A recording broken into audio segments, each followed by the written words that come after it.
Hello, my name is Yurisoida Pardo Guevara. The date is July 2020. The case name is Facebook case.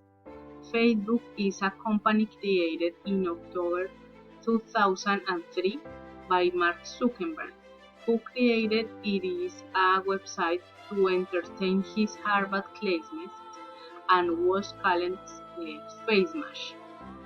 In the Facebook problem tree, we have a main problem, some consequence, and some causes.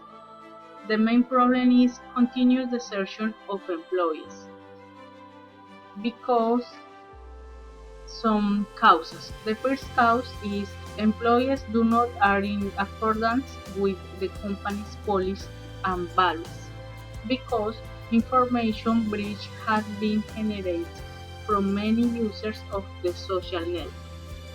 The second cause is in many cases employees are overly controlled because this social network shares too much information that must be verified.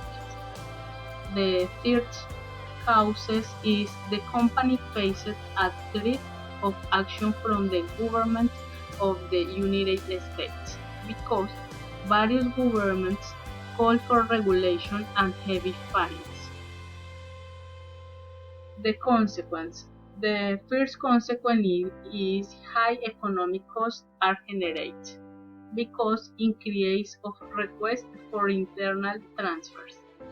The second consequence is bad reputation increase because considerable decrease in social network users. The third consequence is strengthening the competition companies because loss of know-how for no document processed. Thank you.